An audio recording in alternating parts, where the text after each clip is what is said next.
One Eye Bry is here to stay, and it's Deadweight of The Walking Dead, Episode 7, Season 4. How will Philip, how will Brian, the governor, fit into his new surroundings? Also kind of familiar because Martinez is there with his MP5K, and Schupert's deed. Yeah, it's like a really, really shit version of Woodbury.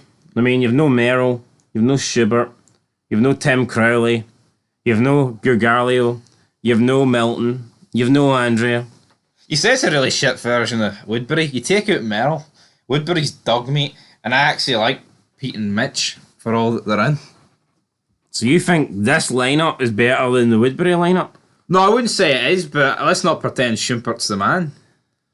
Fair enough. Do you think he was good? What would you rate Schubert out of 10? What about the guy, Doctor, what about Richard? Richard. The guy that stumbles out the building bit and then the governor just walks up and puts him down. Nah, Richard was pretty good, wasn't he? Like, He was alright. What would I rate Schumpert? Don't know, I thought he was a crap character, like a Yeah, exactly. 3 out of 10. fucking say less than that. What did he do? Well, I was Name trying- me one Schubert line. I was trying to be, I don't think he really spoke, did he? Well, like, so a guy didn't spoke. I know, but he had the crossbow, you know, he was like the Black Darrow. He pished Darryl like he was not that good, but right, chess is being played. The governor, well, Philip and Megan are playing chess, and he's like, you have to stop thinking, you have to make a move. But in between all this, it's like showing flashbacks how All the moves he's made. yeah, basically all the moves he made. He helped her out the pit. Then Martinez single-handedly helps the governor out the pit. Martinez showing his guns here.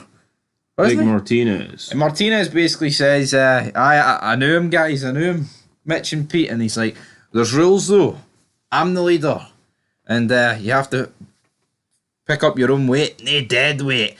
Which, you know, you're bringing in a group that's one grown man, 2 women and a child. Would that not spell out dead weight to you? Yep. Like a 12-year-old, 10-year-old, whatever age Megan is. But Martinez says they'll need to pull their weight, so maybe he expects them to probably like cook and clean. That's what. What's the wee kid going to do? The wee kid is just a mouth to feed. Yeah. At the end of the day, like, But, I mean, you can kind of understand. I guess kids are the next generation. Even though I think they're shite, I'm not going to lie here and think they're great. Like, I mean, I think if I was in this, no offense, like, but if I was in a zombie apocalypse, I wouldn't want kids in my group. no, I agree. Like you said, with that. mouth to feed, liability. I think they're likely to get people killed. I mean, we look at Carl. You know, look at the shit Sevilla cost. They're just not very good. Yeah, no, they're not. I mean, I don't know what to say. They are a weakness to the group. They will get people killed. At the end of the day, yes, like you said, they are the future, but I feel like in a zombie apocalypse, if they're not your own, they are going to hold you back in terms of building your civilization. At the same time, like, if you came across a family or something like that, would you say to them, you ain't coming into our group unless you get rid of the kid? I mean, how's that work? The kids are coming with us. No, but you know, how does that actually work? No, I know, but it's like, is the family's worth taking though if the man can carry himself? Like, I'd say this group is worth taking because the governor's that good. Tara's in the police.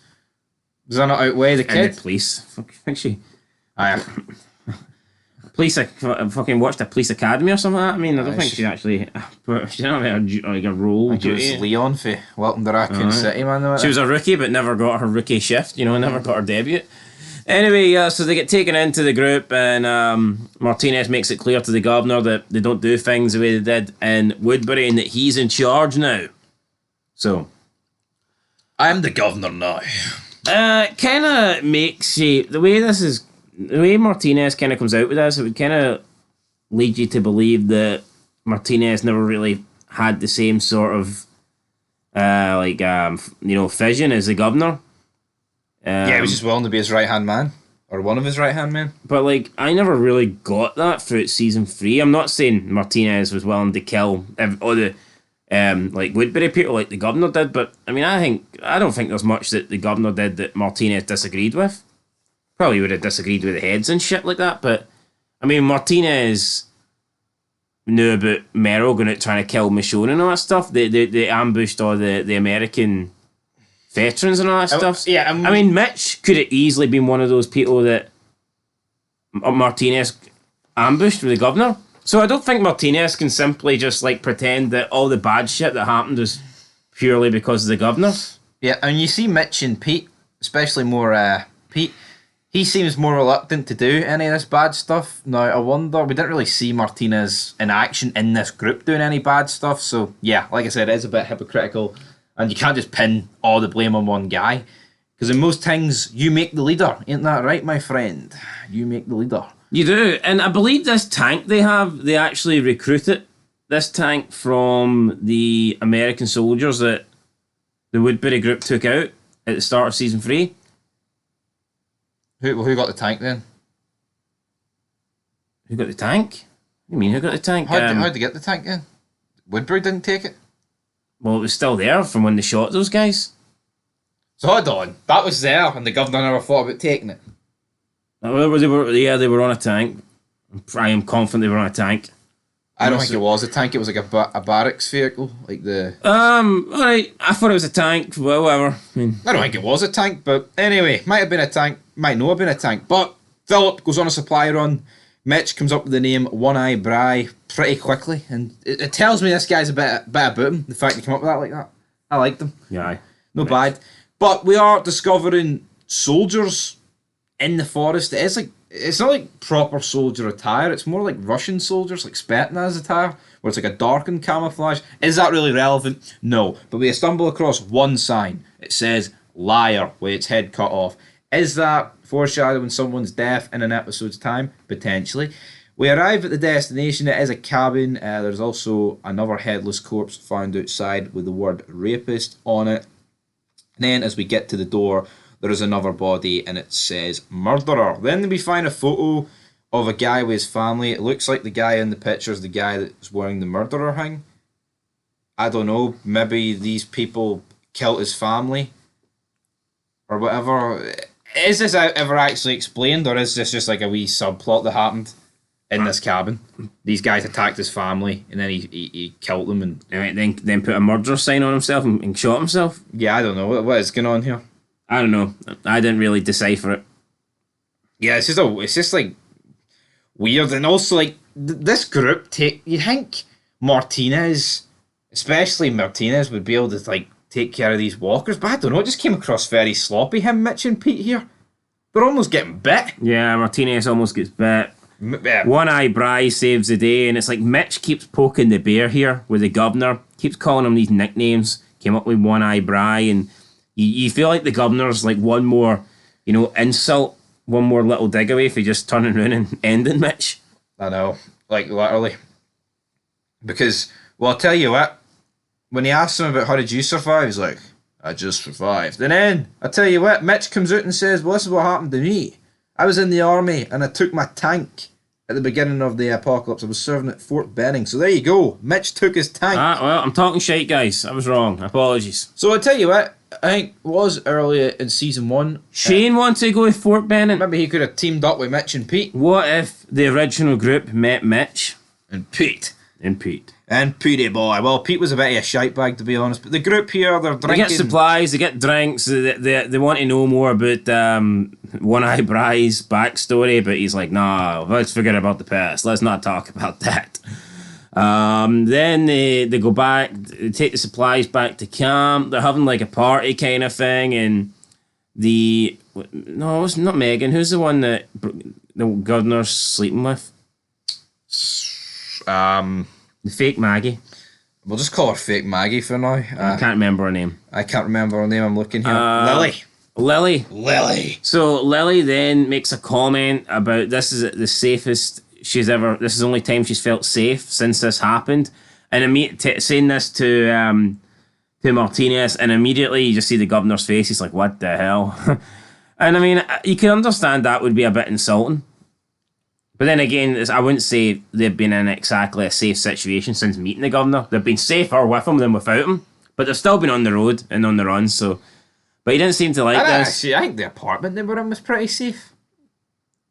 Walkers outside and shit, and they needed to go and do runs for his gas tank and all that shit. Aye, but the actual, like, location, like, where you're sleeping, it's not like... It's unsafe. True. I mean, these are literally out in the open here.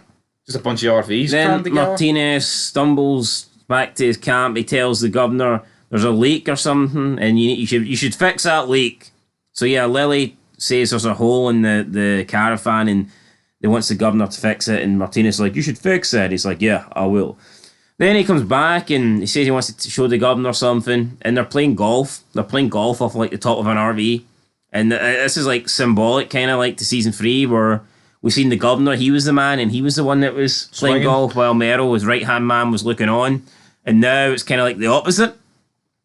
And Martinez is talking about how they could power share.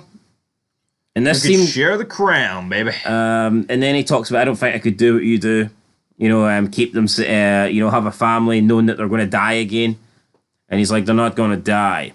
Is it because he's drunk, or is he like just poking the bear here to the extreme? Or is it just stupid? I think it's just a bit stupid. I think it's because he was drunk, like, Because he knows the governor, man. and he felt like it was old times.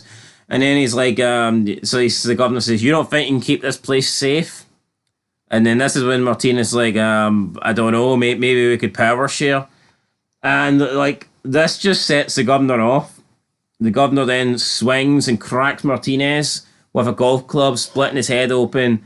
And then he drags Martinez while screaming at him, I don't want it. I don't want the power. I don't want it. And he throws him into the pit where Martinez gets like eaten head first by the walkers. Absolutely brutal, man. Yeah, Martinez did not deserve to go down this way.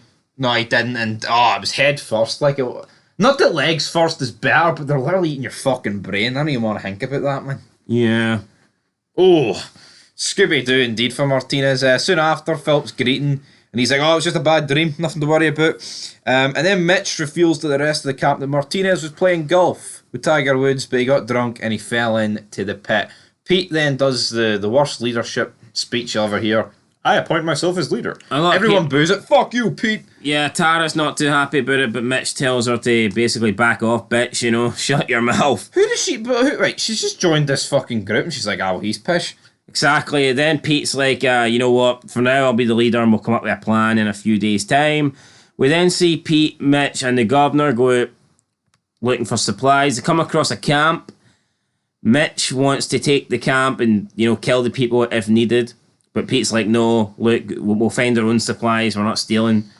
They then go away for a bit, but the very next scene, the governor wanders back to this camp and they're all dead.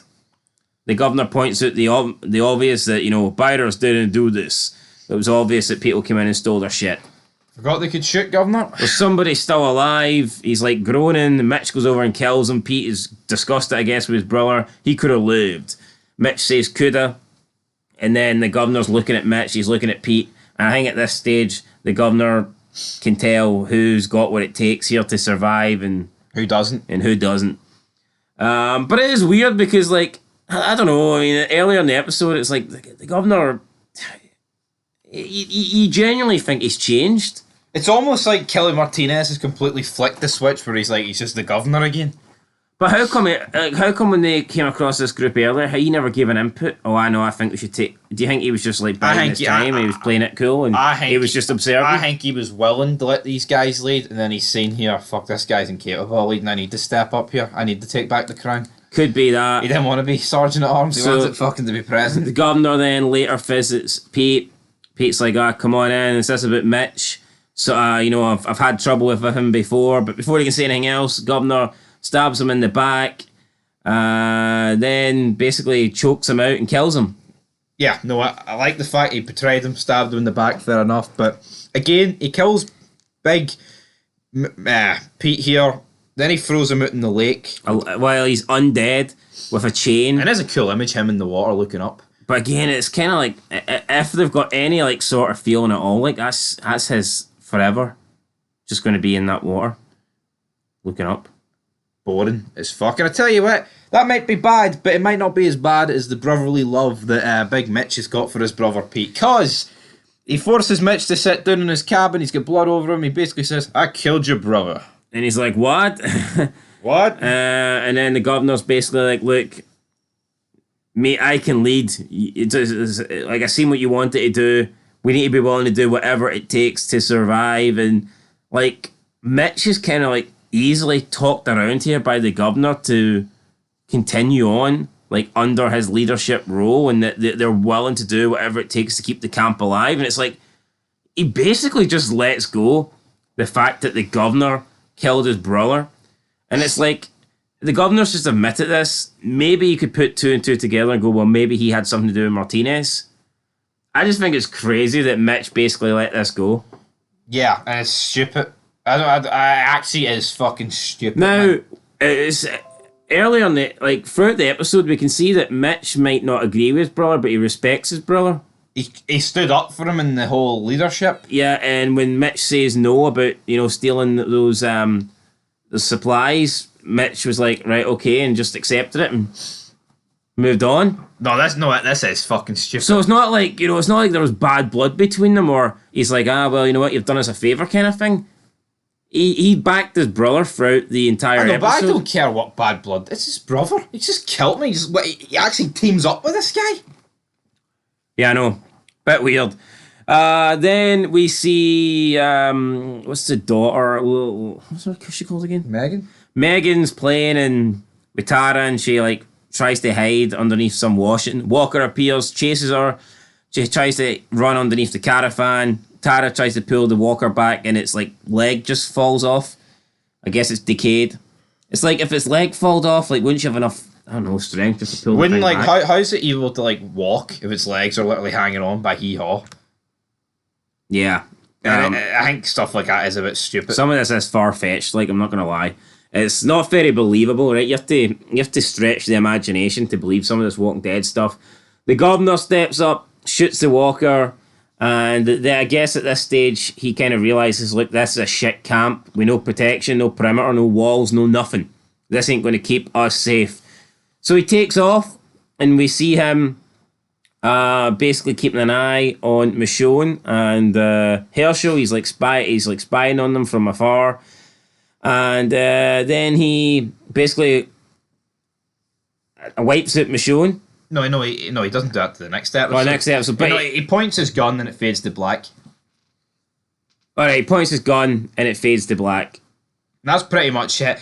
You know what, I actually liked these two episodes we got solely on the governor, but I don't know, I just feel like... No, I actually think?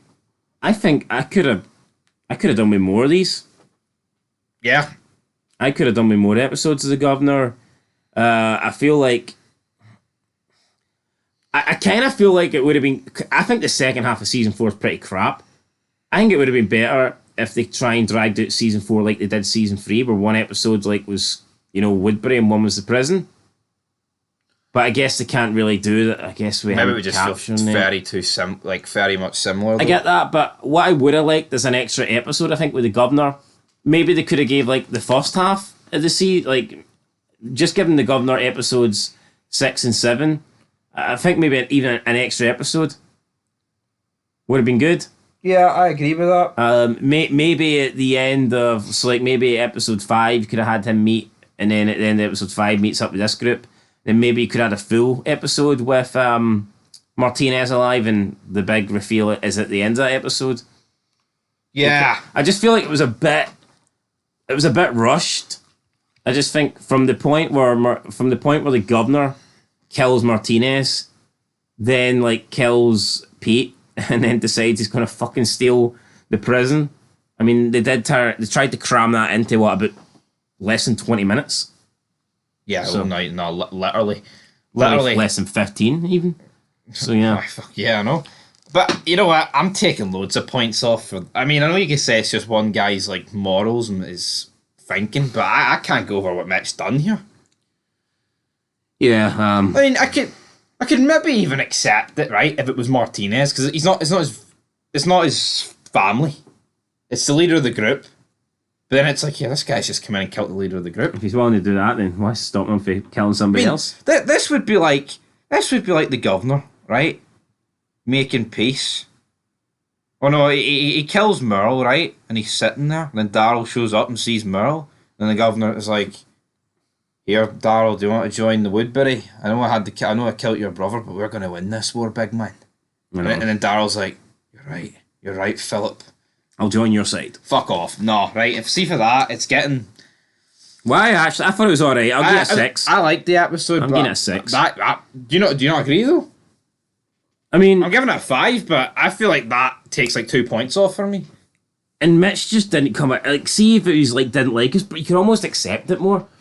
But I mean, he did kind of back his brother. There's one thing disagreeing with each other, but there was no hatred whatsoever. No, Honestly, definitely not. I don't know. It was just really weird. I could not remember it played out like that. I thought he killed him and just gave it the whole. I don't know. We don't know where he is. So we're giving it a 5.5 out of 10. Would have been higher if, obviously. I gave it a 7. Yeah, I just think I think it could have done with an extra episode before the. What if Too Far Gone was episode 9? Oh, could have done that. Yeah, the season. And the reveal was like Herschel's head getting cut off as the fade to black for the finale, mid-season finale. I don't know if you want to do that. Like, I was thinking more just the governor. Rick looks out and he walks down. He sees the tank and the governor there. Oh, maybe. I'd have probably ended it at that. I don't know. I feel like once, but then again, I suppose they kind of done that with like Negan, didn't they? They kind of like went to his swing of the bat and. No. So I guess so, but you know what? We've too far gone the review. Then we'll be taking a wee break for The Walking Dead, as we try and cram everything into. Yeah, we're going to try. We'll bring obviously get these theories up, and then we're going to try and get Fear the Walking Dead back on track. So Fear will be back. yeah, Fear of the Walking the last Dead. season of Fear starts soon, by the way. I'll be there. Yeah. I won't be there. Till next time, guys. Leave your thoughts down below. It's a 5.5, and until too far gone. Peace.